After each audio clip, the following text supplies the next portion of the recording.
Hello everyone, welcome to DR genius academy. कैसे हैं आप सभी लोग? उम्मीद करती हूँ सब लोग अच्छे होंगे और सबकी पढ़ाई भी अच्छी चल रही होगी। जैसा कि आप सबको पता है कि अपनी एक सीरीज चल रही है जिसको आप नाम दे सकते हैं मेंस करंट अफेयर सीरीज।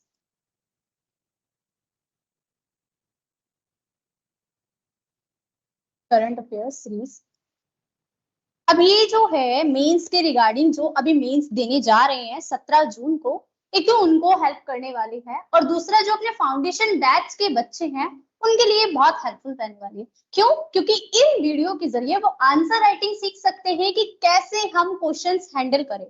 अब जैसा कि मैं लास्ट मेंस के एक एग्जांपल लेके चलती हूँ, क्वेश्चन पूछा था ग्लोबल साउथ का। क्वेश्चन कुछ इस तरह से था कि एक व्यू रखना था आपको अपना कि भारत जो है वो ग्लोबल नॉर्थ का साथ जुड़े, ग्लोबल नॉर्थ के साथ जाए, या फिर ग्लोबल, ये एल है, साउथ का नेतृत्व करे। मतलब एक जगह तो भारत को नेता बनने की अपॉर्चुनिटी मिल रही है और वहीं दूसरी तरफ नॉर्थ मतलब डेवलप्ड कंट्रियों के साथ जुड़ने की मौका मिल रहा है। तो भारत को क्या करना चाहिए उस पर मेंस में एक क्वेश्चन पूछा गया। पहले मैं आपको क्वेश्चन पढ़ के बता देती हूँ, फिर हम ग्लोबल साउथ समझेंगे कि है क्या। क्योंकि इस बार भी मेंस में वो आपको आ सकता है उस पे क्वेश्चन। हालांकि 10 नंबर में पिछली बार आईआर में एक ही क्वेश्चन आया था और वो यही था। अब हो सकता है भारत ने 3 सम्मेलन कर लिए। अभी नवंबर 2024 की बात है शायद, तब भारत ने global south, voice of Global south करके एक सम्मेलन किया जिसमें चीन और पाकिस्तान को नहीं बुलाता है और ये तीसरा सम्मेलन था। तो पूछ सकते हैं कि ग्लोबल साउथ का नेतृत्व करने के लिए भारत कौन कौन से स्टेप उठा रहा है।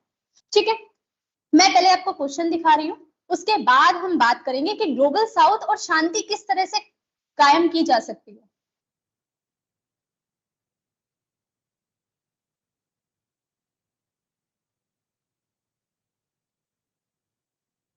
हम सब पढ़ेंगे कि ग्लोबल साउथ है क्या, क्या रहा है, कैसे अब भारत इसमें काम कर रहा है, कौन कौन से। अब क्वेश्चन है, एक दृष्टिकोण है कि भारत विदेश नीति दुविधा में है, सुविधा में नहीं दुविधा में। यहाँ कर लीजिए थोड़ा सा करेक्शन, दुविधा या सुविधा भी एक तरह से सुविधा ही है कि किसके साथ जाना है। विकसित उत्तर से जुड़े, मैं पहले ही बोल रही हूँ, यहाँ बोल रहा है कि विकसित उत्तर से जुड़ना है और वहीं जो दक्षिण के विकासशील देश है उनका नेतृत्व करना है। इसका आपको कथन देकर के आंसर लिखना था, मतलब अपना जो आप आंसर लिखो उसकी पुष्टि करनी थी। अब बात आती है कि आंसर की फॉर्मेटिंग कैसे करें। आपको सबसे पहला कीवर्ड जो है इस क्वेश्चन में क्या मिला, विदेश नीति। तो आपको बताना होगा कि भारत की विदेश नीति कैसी। ठीक है, अब भारत की विदेश नीति आपको पता है एक पंचशील की बात करता है, दूसरा बात करता है गुटनिरपेक्षता की। ठीक है, और तीसरा भारत का जो है विकासशील देशों के साथ में शुरू से संबंध रहा है, विकासशील देशों के लिए अलग रवैया रहा है और विकसित देशों के लिए अलग रहा है। तो आप इसको किसी भी तरीके से शुरू कर सकते हैं कि भारत की विदेश नीति की मेन थीम ये है। नेहरू के टाइम से हम गुटनिरपेक्षता पंचशील देखते आ रहे हैं। इसके बाद में आपको क्या करना है, आंसर की फॉर्मेटिंग शुरू करनी है। आपको विकसित उत्तर और जो ये ग्लोबल साउथ है, ग्लोबल नॉर्थ और ग्लोबल साउथ के बारे में बताना है। मैं आपको बता दूं कि ग्लोबल नॉर्थ में आती है डेवलप्ड कंट्रीज। ठीक है, और ग्लोबल साउथ में अपनी आती है जो डेवलपिंग है।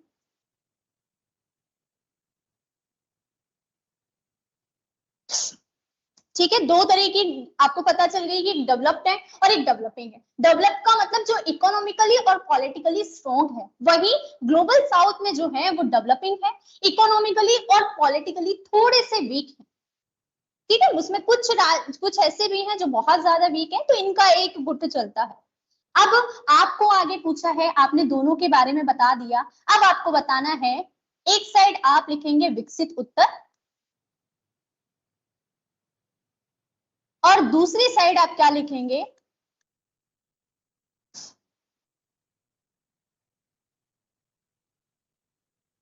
Global south.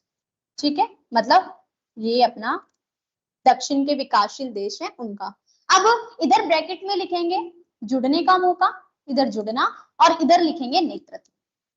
और फिर इसमें आप अपने पॉइंट लिखना शुरू करेंगे।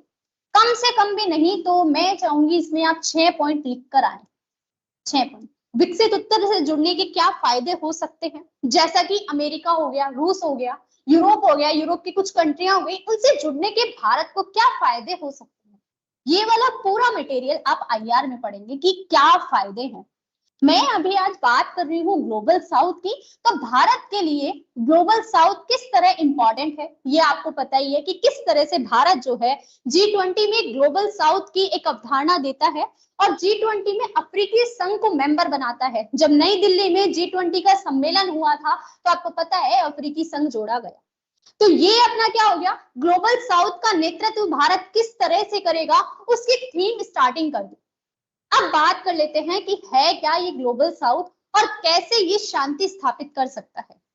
यहाँ आप ग्लोबल साउथ में एक लेटेस्ट एग्जांपल भी दे सकते हैं कि शांति स्थापित करने में बहुत अच्छी हेल्प कर सकता है। नेतृत्व करेगा भारत, किसका पक्षधर है, शांति का। अभी पहलगाम अटैक के बाद में आपको पता है कि सिचुएशन बहुत ज्यादा खराब है।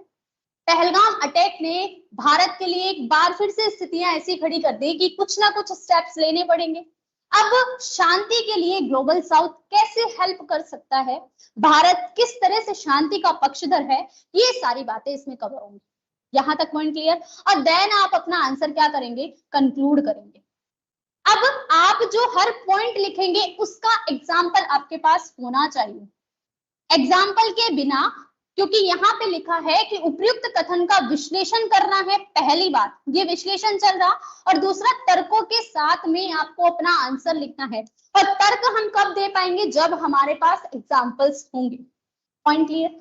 इसी तरह और जैसे क्वेश्चंस है हम उनको धीरे धीरे करना सीखेंगे कि हमें किस तरह से आंसर्स लिखने हैं और कैसे। इसी तरह और भी डिटेल्स में जानने के लिए आप अपना आधार बैच ज्वाइन कर सकते हैं, जिसमें आपको बहुत सारी चीजें सिखाई जाएंगी। ठीक है, शुरू से एंड तक आपके साथ में डीआर जीनियस एकेडमी खड़ा रहेगा, जहां आपको बताया जाएगा कि किस तरह से आंसर फॉर्मेटिंग करनी है, किस तरह आंसर की हर कीवर्ड को, क्वेश्चन के हर कीवर्ड को पकड़ के अपना आंसर लिखना है। ऐसा नहीं कि क्वेश्चन देखा और कुछ भी लिख दिया। ज्यादातर जो हमें वीडियोस देखने को मिलती है, आप किसी को भी उठा के देखेंगे, कुछ कीवर्ड्स बिना बताए आंसर लिखना शुरू कर देते हैं और बच्चे जाकर के फंसते हैं फिर पेपर में। जब ये पेपर मतलब ऐसा, मैं अपना पर्सनल एक्सपीरियंस बता रही हूँ, उस 3 घंटे में कुछ नहीं समझ में आता कि लिखना क्या है। तो यहीं से ऐसी प्रैक्टिस करो कि हमें क्वेश्चंस के कीवर्ड पकड़ में आ जाए। ठीक है, और ये कीवर्ड पकड़ना आप तब सीखेंगे जब आप डेली आंसर राइटिंग करेंगे। और मैं मानती हूँ कि फाउंडेशन बैच वाले बच्चों का आंसर राइटिंग का थोड़ा सा डिले होता है, लेकिन करंट अफेयर आपकी हेल्प कर सकते। तो आज का टॉपिक स्टार्ट करते हैं, ग्लोबल साउथ।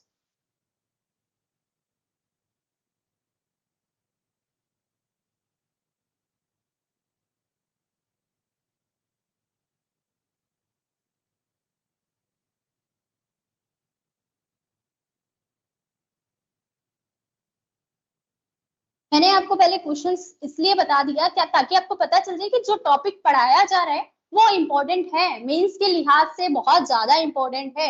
और ग्लोबल साउथ बहुत ज्यादा चर्चा में रहता है। आईआर का एक स्ट्रॉन्ग टॉपिक अगर पूछे आज की डेट में तो यही है। अभी एक और टॉपिक चर्चा में चल रहा है, भारत और चीन के रिश्तों को 75 वर्ष हो गए। इन 75 वर्षों में क्या अप डाउन हुए, वो सारा हम एक क्लास में पढ़ने वाले हैं, क्योंकि हमारे पड़ोसी देश जो है, भारत की विदेश नीति और पड़ोसी देशों के साथ संबंध मेंस में सीधा सीधा मेंशन। चलिए अब बात कर लेते हैं आज के टॉपिक की, चीन वाले संबंध की बाद में बात करेंगे।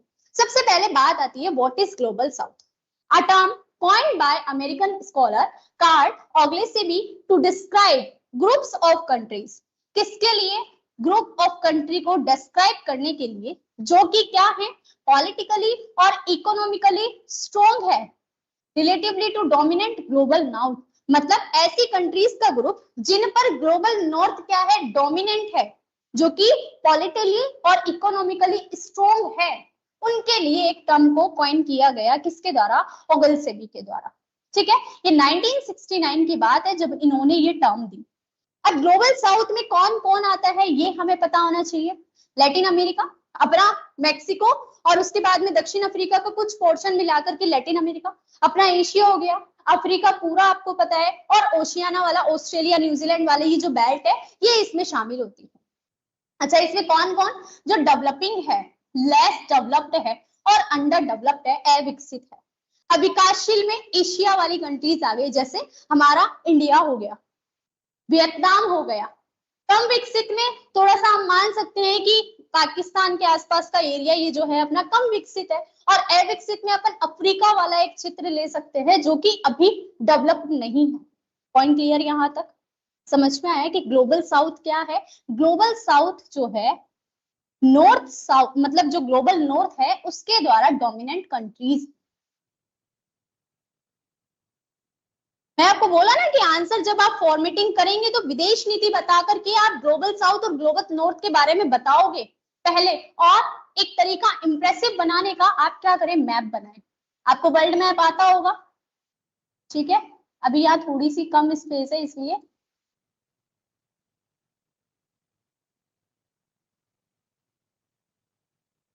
अब देख लेना भाई, मैनेज कर लेना थोड़ा सा मैप पे, है ना?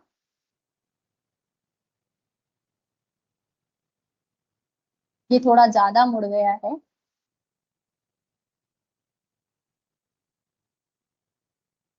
और इस तरह से अपना ये ओशियाना वाला क्षेत्र आ जाता है। ठीक है, तो आप इसमें दिखाओ कि भाई कौन कौन से जो है लैटिन अमेरिका है और कौन कौन से अपने जो है वो नॉर्थ साउथ है। नॉर्थ साउथ वाले और ग्लोबल नॉर्थ वाले और ग्लोबल साउथ वाले आपको मैप में रिप्रेजेंट कर दो। एक छोटी सी जगह देखो, कॉर्नर में दिखाओ। ये क्या करेगा, आपका आंसर इंप्रेसिव बनाएगा। ठीक है, आगे चलते हैं। ग्लोबल साउथ ग्लोबल नॉर्थ हमें समझ में आ गया। अब शांति के रूप में ग्लोबल साउथ क्यों हो सकता है? क्योंकि अभी क्या है, ग्लोबल साउथ चर्चा में है, और जैसी वर्ल्ड में सिचुएशन बनी पड़ी है, ये ग्लोबल साउथ कैसे काम करेगा? कूटनिरपेक्षता के कारण ये क्या है, एक निष्पक्ष मध्यस्थ है। आपको पता होगा कि रूस यूक्रेन का विवाद चला, तब आप ट्वेल्थ क्लास की पॉलिटी की बुक उठाएंगे ना, ट्वेल्थ क्लास की पॉलिटी की बुक, उसमें आईआर का एक चैप्टर दिया हुआ है, और वहां दिया हुआ है भारत की विदेश नीति। भारत की विदेश नीति, इस चैप्टर में क्या बताया है, दो टीचर्स, एक पता नहीं किसके बीच में बात चल रही है, और उस बातचीत के दौरान पूछा जाता है कि भारत को इस सिचुएशन में क्या करना चाहिए। तो वहां पर एक व्यक्ति बोलता है कि भारत की नीति जो है तटस्थ रही है। तो भारत गुटनिरपेक्षता की परंपरा के कारण क्या है, निष्पक्ष रहता है, किसी एक पक्ष का साथ नहीं देता। एग्जाम्पल हम क्या ले सकते हैं, रूस यूक्रेन संघर्ष में भारत का रुख। भारत ने रूस यूक्रेन संघर्ष में किसी भी एक पक्ष का साथ नहीं दिया, तटस्थ रहा। ठीक है, ना रूस से बिगाड़ी ना यूक्रेन से, क्योंकि हमारी जो है गुट निरपेक्षता, मतलब हमें किसी भी गुट के साथ नहीं जुड़ना, निरपेक्ष रहना है। कीवर्ड समझ में आया? दूसरी है, ग्लोबल साउथ के देश संयुक्त राष्ट्र शांति स्थापना के मिशनों में सबसे बड़ा योगदान देता है। जैसे संयुक्त राष्ट्र के द्वारा, ये अपना लेबनान है, वहां पर आए दिन दंगे होते हैं, सोमालिया में दंगे होते हैं, तो कुछ शांति दल भेजे जाते हैं। उन शांति दलों में योगदान देने वाले अगर सबसे ज्यादा देश है ना, वो ग्लोबल साउथ के हैं। जैसे सोमालिया में अफ्रीकी संघ का शांति अभियान, या लेबनान में भारत आए दिन भेजता रहता है, इधर अफगानिस्तान वाले पोर्शन में भी भेजते हैं। तो ये क्या है, शांति को बढ़ावा देने वाले हैं। आगे चलते हैं। ये प्राचीन पश्चिम प्रभुत्व वाली संस्था के इतर संवाद और तनाव को कम करने का अलग मंच प्रदान करते हैं। अब क्या है, पश्चिम के प्रभुत्व वाली संस्थाएं हमें पता है, जैसे ये हो गया G20। इसमें हालांकि कुछ मेंबर्स अपने भी हैं। एक आप बहुत अच्छे एग्जांपल ले सकते हैं G20 को एक बार हटाते हैं तो G7 की अगर मैं बात करती हूँ, तो G7 में क्या है, सारी ही डेवलप्ड कंट्रियां हैं। G7 के बारे में मैंने आपको डिटेल में पढ़ाया हुआ है, जाकर के वीडियोस देखो। अब इसमें फ्रांस है, चीन है, रशिया है, अमेरिका है, यूके है, ये सारे मेंबर्स हैं। अब इनमें क्या होता है कि अपनी अपनी बातें चलती रहती है। G7 में आए दिन कुछ ना कुछ होता रहता है, और G7 में सुधार की मांग भी होती रहती है। क्यों? क्योंकि ये क्या करते हैं, अपने लेवल पर बात करते हैं, अपने लेवल पर डिसीजन लेते हैं, और फिर इंप्लीमेंट भी नहीं करते। WHO हो गया अपना, WHO में अगर बात करें तो सबसे ज्यादा वेटेज किसका था, यूएसए दान देता था, अनुदान जो ग्रांट देता था। लेकिन अभी यूएसए ने WHO से हटने की बात कर दी। तो अब ये जो संस्थाएं हैं जो कि अब काम नहीं कर रही हैं, उनके अलावा एक अलग से तनाव कम करने का मंच प्रदान करता है कि आप आइए और जो जो शांति के संस्थापक है वो मिलकर के बात कीजिए। It provides a different platform for dialogue and tensions reduction apart from the old western dominated institutions. इसके अलावा और क्या करता है, समावेशी और सतत शांति प्रक्रिया में योगदान देता है। जैसे भारत के द्वारा लाइबेरिया में पूर्व महिला संयुक्त राष्ट्र पुलिस इकाई की स्थापना की गई, मतलब महिलाओं की एक पुलिस इकाई थी, उसकी स्थापना की गई। भाई इसको पुलिस कर लीजिए, ठीक है, ताकि क्या हो, शांति हो, और कैसी हो, समावेशी हो। मतलब इसमें दलित भी शामिल हो, महिलाएं भी शामिल हो, अनुसूचित जाति जनजाति, जो हाशिए पर स्थित लोग हैं वो सब शामिल होने चाहिए। शांति का प्रोसेस समझ में आ रहा है कि ये जो है शांति स्थापित करने में कैसे मदद कर रहा है। इसमें और पॉइंट जोड़ो कि आतंकवाद की गतिविधियों को रोकने में मदद,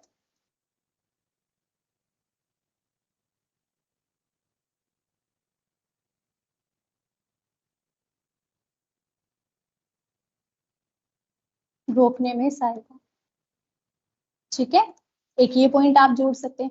अब इसका एग्जाम्पल क्या होगा आप मुझे बताएं। मैं आपको बोला ना कि आप अगर कुछ पॉइंट लिखते हैं तो उसका आपके पास में एक ठोस प्रूफ होना चाहिए कि हाँ भाई मैंने जो लिखा है वो बिल्कुल ठीक है, ठीक है। चलिए, आपको पता है कि अपना आधार बैच 21 मई से शुरू हो रहा है। जिस भी बच्चे ने अभी तक एनरोल नहीं किया है वो अपनी जल्दी से प्लानिंग कर लीजिए। 18 उनका कोर्स है, फीस बिल्कुल मिनिमम है, जिसमें आपको अपने मेंस प्री और इंटरव्यू तीनों की कॉम्बिनेशन में तैयारी करवाई जाएगी।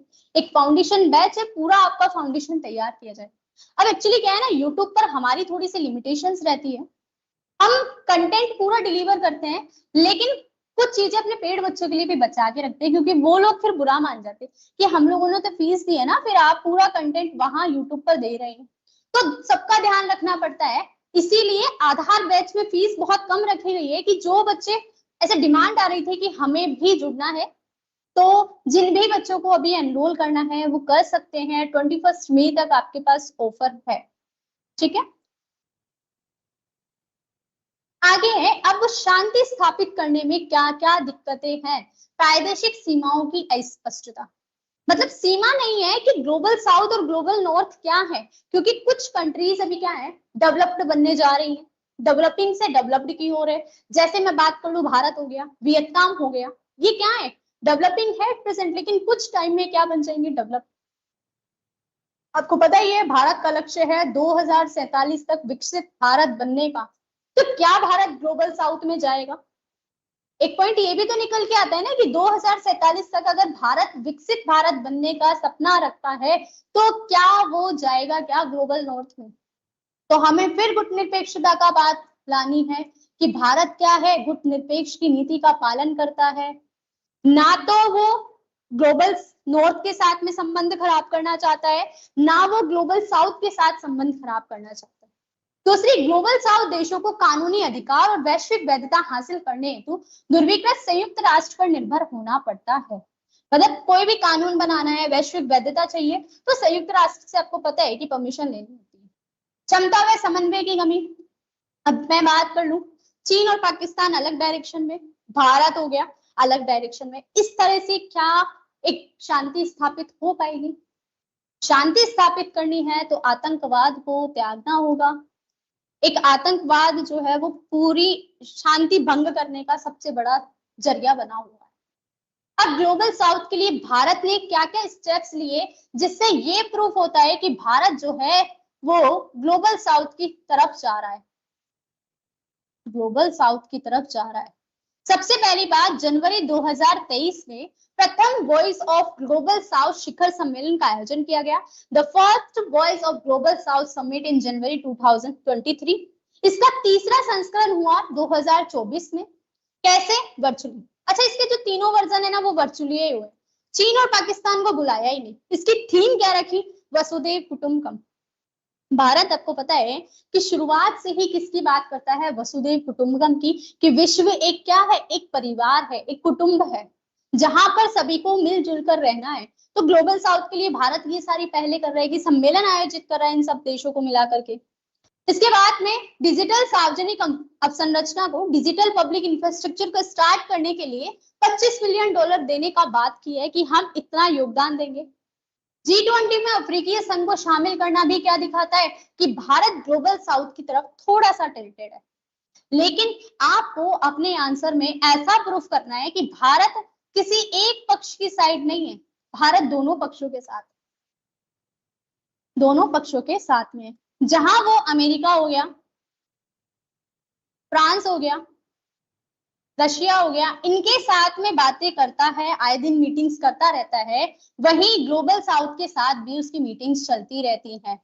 जैसे अभी सम्मेलन की बात कर सकते हैं, इसके अलावा भारत के प्रधानमंत्री या राष्ट्रपति ने कोई यात्रा की है, उसका प्रूफ लिख सकते हैं। तो ये सब क्या दिखाता है कि भारत दोनों पक्षों के साथ में है। और यूपीएससी या आरपीएससी दोनों की बात करूं तो कंक्लूजन वही अच्छा माना जाता है जिसमें आप किसी एक पक्ष का साथ नहीं लेते, क्योंकि जहां आपने एक पक्ष का साथ लिया वहां एग्जामिनर पर अलग इफेक्ट जाता है। हो सकता है मान के चलो कि भारत मतलब जो आपकी कॉपी चेक कर रहा है उसको ग्लोबल नॉर्थ के देशों के साथ में विदेश नीति ज्यादा अच्छी लगती हो। एक सब्जेक्टिव ही तो है, ऑब्जेक्टिव थोड़ी है कि किसी का पॉइंट ऑफ व्यू हम जानते हैं कि हाँ एग्जैक्ट आंसर यही है। सब्जेक्टिव है, सब्जेक्टिव में सबकी सोच अलग हो सकती है।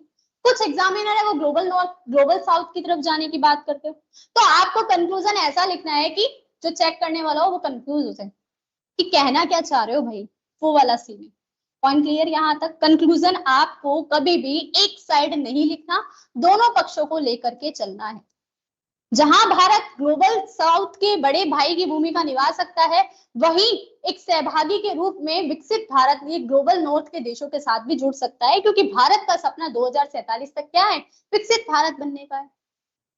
अब क्वेश्चन में आपको फ्रेमिंग पहले ही समझा चुकी हूँ कि आपको अपना आंसर कैसे लिखना है। अब जो बच्चे भी आंसर लिख के भेजते हैं वो मेल करते हैं, उनको रिव्यूज भी दिए जाते हैं। मैं चाहूंगी कि बाकी बच्चे भी टाइम टू टाइम आंसर्स भेजें ताकि हम लोग रिव्यू कर सके। आपको पोर्टल पर आप जाएंगे तो वहां पर चैट सेक्शन अवेलेबल है, वहां पर आप देखना, अपना वहां डाल देना आंसर सेक्शन, या फिर आप लॉग इन करते हैं तो आपको क्या है कंटेंट वाला सेक्शन मिलता है जहां पर से आप ये सारी क्लासेस का पीडीएफ फ्री में ले सकते हैं। ठीक है, एनरोल कीजिएगा, आप बिना एनरोल किए रजिस्ट्रेशन करेंगे तो वहां पर आपको एक फ्री सेक्शन वाला एक पोर्शन दिखेगा, वहां पर जाइए, आपको ये सारी चीजें दिखने लग जाएंगी, उसमें आपको स्पेस भी मिलेगा, वहीं पर आप अपना आंसर लिखिए ताकि आपको समझ में आए कि स्पेस जितना है उसके अंदर आंसर्स कैसे लिखना है। अब ये क्वेश्चन पूछा गया 10 नंबर में, तो आपके पास 10 नंबर का कंटेंट होना चाहिए। दूसरी बात, इसमें एक मैप बहुत इंपॉर्टेंट है, मैप आपको वर्ल्ड आना चाहिए, मतलब मैप तो आपको इंडिया का, राजस्थान का और वर्ल्ड का, तीनों का ऐसे 2 सेकंड में बनाना आना चाहिए, तभी आप क्या करेंगे और बच्चों से आगे रह पाएंगे। ठीक है, तो हम कल फिर मिलेंगे अपनी क्लास के साथ में। इतने अपना ध्यान रखिए। जिन भी बच्चों को आधार बैच में एनरोल करना है प्लीज रिक्वेस्ट है कर लीजिए, फिर आपके लिए सिल्वर गोल्ड और कॉम्बो वाली ऑफर्स रह जाएंगे जिनमें आपको फीस थोड़ी सी ज्यादा रहने वाली। और जिन भी बच्चों ने चैनल को सब्सक्राइब नहीं किया है और जिन्होंने क्लास को लाइक नहीं किया है, अभी तुरंत के तुरंत लाइक कर दीजिएगा ताकि और बच्चों तक रीच बढ़े और उनको अच्छा कंटेंट मिलना शुरू हो। ठीक है, रिक्वेस्ट है सब लोग चैनल को सब्सक्राइब कर दीजिएगा और क्लास को लाइक कर दीजिएगा।